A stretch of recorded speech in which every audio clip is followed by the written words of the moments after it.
Hello there, and welcome to this, the Savage Balance Podcast.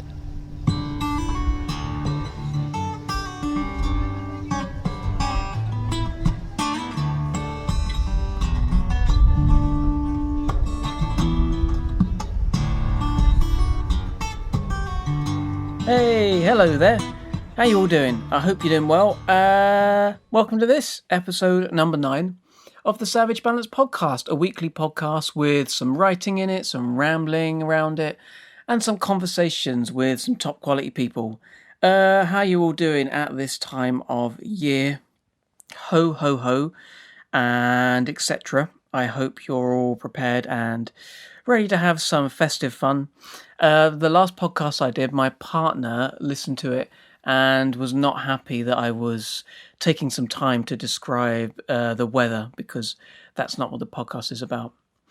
So today, it's been quite a mild and chilly day. It's been not too frosty actually, but there's certainly been a bit of a chill in the air. But as I'm recording this, it is dark now, so I hope that patches things over. But anyway, enough of weird, odd revenge taking. This is Beiber Dream. This is literally the first thing I ever wrote of this type of writing when I was feeling a bit lost, and I sort of found a thing and connected in my head. I found a path, and this just came out of me. I just thought I will write this for fun and see what happens. And yeah, it's a bit of a weird one, but it's just some fun, some learning, and I guess some experimenting with trying stuff out. So, without any more waffling on, let's jump straight into it. This is episode number 9, Beiber Dream.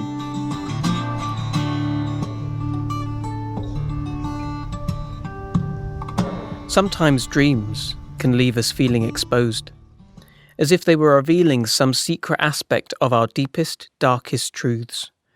Peeking through the cracks in the floorboards, we unwelcomely eavesdrop on the hidden parts we fear we were never meant to know about ourselves. The overwhelming wave of shame is too much to bear, as hard-hitting as a delay in shipping, pushing back the arrival of your fuck consumerism teapot with matching tea cloth from Amazon. Sometimes, dreams are simply overstimulated neurons, randomly firing off, startled and excited, with repetitive, meaningless images, all attempting to form a coherent storyline, but upon awakening, just turn out to be complete nonsense. Sometimes they prey on our most basic, fundamental fears, throwing our instincts into overdrive and kicking in our primitive fight-or-flight mechanisms. Sometimes they play out fun, engaging, fulfilling fantasies, the likes of which we could only explore fully in the safety of our minds. And sometimes we don't even dream at all. The heavily armed security men led me through a seemingly endless amount of double doors. They were men, of course, because apparently my subconscious isn't up to date with the latest developments of queer theory and intersectionality, and is still struggling with fixed gender roles. We passed a variety of the arena's in-house staff, crew, caterers, stewards, press, honorary guests, until we reached the guarded green room, and, after a swapping of whispers and identity cards, we enter. Justin Beiber tears into his post-gig steak, a ritual he began after entering the realm of manhood. His two confidants shared the side salad Beiber had knocked off onto the floor following a heavy-handed cut. They scrabble around, feasting at the feet of their desirable employer. They look like David Bowie and Tilda Swinton's characters at the end of the Stars Are Out Tonight music video, only lacking any substance. The blood from the meat had mixed with the hot beads of performance sweat, hijacking the air, creating a pungent sauna of red raw masculinity. Mr. Beiber? He slurped the juice off of his plate. I have a proposition for you. I reached out to hand him a band t-shirt from the experimental rock outfit Can, the one with the dark navy Future Days design on it. The female confidant snatched it from my grasp, examining it carefully before, skeptically, holding it aloft for Justin's eyes. He looked on, expressionless, yet aggressive. He gestured to his lips before the male confidant pulled the sleeve of his jacket up, wiping the wet meat mess from his slimy mouth, staining his pristine white shirt. "I think you should wear this as you exit the building." He looked on, dribbling grease. This may seem like a peculiar request, but any press photography would be circulated on one of the many social media outlets. "Have you got an account on twitter.com? He raised his eyebrows in disgust. I could see that move had been heavily workshopped and choreographed. On top of this, I noticed that the brows themselves had been shaped and sculpted to perfection, not a hair out of place. I was impressed with the high production values that had sculpted them into the dynamic pair that they were. I'm sure they'd have their own representatives. Your sheer presence in this top will create a small state of conflict for real music enthusiasts. Their love for the experimental krautrockers will contradict their passion for undermining you, hating you even, and the corrupt industry you're a figurehead of. It will go largely unnoticed in the wider culture, but those eagle-eyed fanatics will not be able to fully process it. They'll start listening out for the influence of Ermin Schmidt's compositions on such seductive tracks as Ooh, Baby Ooh, trying to align the complex percussive intricacies of Vitamin C with the all-out dance banger Boyfriend, finding tonal links between the 1976 classic Flow Motion and 2010's My World 2.0. By presenting them with an image that contradicts their view of you, they'll either have to alter that opinion or live knowing somewhere deep in their core, stagnating in their passion, lies a deep-seated hypocrisy. With this simple, mindless act, you could subtly undermine your critics on their own terms. The two confidants responded sharply in unison. The wearing of unauthorized garments directly infringes your many sponsorship deals. This move is not of any commercial value and is therefore regarded as void. Bieber grappled with the last fork of ribeye and turned his head to face me. "So, what's, in this can, is it like beans or a summon?" No, it's not an actual can. It's just the name of the band. He turned to his confidants. "Do I like this band?" They have a strong cult following, arguably picking up a broader audiences through the decades as the music scene progresses. They are considered as true pioneers in music, fusing avant-garde, experimental and world music themes into a jazz-rock funnel. Having influenced many of the key popular artists and musicians of the past 40 years, they have a distinctive, powerful, nuanced and unmistakable sound. "So sort of like Little Mix." I was becoming increasingly stressed and frustrated at Justin's lack of personality, intelligence, and decision-making. I really wanted him to subvert my expectations and present himself in a charming, charismatic, affable manner. I always had this theory that actual Justin Bieber was not responsible for media Justin Bieber. I thought the music press needed to present him in a certain light to shake off his innocent childhood persona and transform him into a boisterous, dangerous post-teenager, sexually active and ready to fuck you at a moment's notice. I thought that, in a similar sense to Michael Jackson, an infant was being moulded into a deeply scarred adult and expected to cope with the huge responsibility thrust upon him, only to be stalked by the very same machine, preying on his every move, hungry for his downfall, to show him off as a bad role model, a danger to society, trying to pre-write the history he hasn't lived yet. A desperate drug addict, a serial rapist, newly fat. Also he could gulp and ask, "Oh, what went wrong? How did this happen?"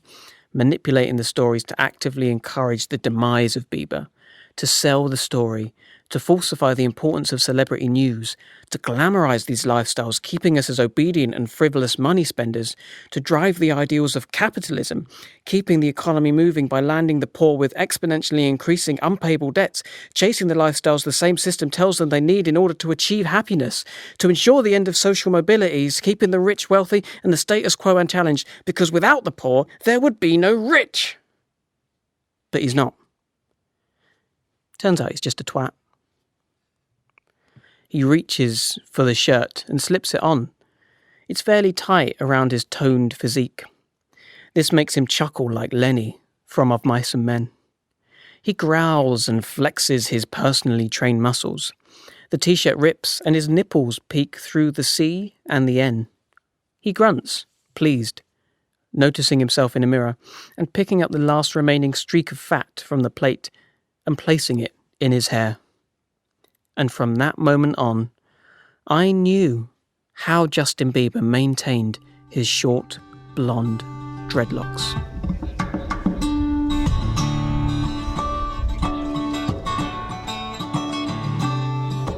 So there we go. That was Bieber Dream. I hope you liked it. Hope you got something out of it. I get it. It's a bit weird and it doesn't really go anywhere. And it's just playing around with some fun. But hey, I enjoyed writing it. When I did the intro just then, it reminded me of actually one of the triggers as to why I started writing it. I was reading a few books at the time. I was listening to Russell Brand when he was releasing... What book was it? What book was he releasing? The 12-step book. Recovery. There we go. And Simon Amstel's Help as well. But I think the key thing that triggered in my brain as to why I started writing this was I was reading Stuart Lee's book of, I can't remember what it's called now, a content provider. There we go. It was his collection of sort of Guardian articles and Observer articles as well, and just things he'd written over the past 5 years. And I think that got into my head a bit, and I was thinking, I don't know, I think I just sat down at one point, had an idea, and just started going with it, and that's what came out. And then I think that triggered off me writing a lot of these in that way. So I think it's really a lot to do with Stuart Lee and just taking those ideas. So maybe, you know, for people listening, maybe they were thinking, oh, this sounds a little bit like a Stuart Lee thing. But of course, I'm probably praising myself a bit too much there because I'm obviously nowhere near the level and quality of Stuart Lee's writing. But maybe if you're like, oh, this is a bit of a cheap knockoff or a bit of a weird rip-off, then you were right to feel that because that's where it's come from. Anyway, I thought it was fun and I thought it was worth sharing with you guys. So thanks for listening to it. Share this podcast with your friends. We have a social media. It is Instagram, Savage Balance Podcast. There's also a Twitter at SavBalPod. To be honest, I'm more drawn to the Instagram, so maybe you want to head there.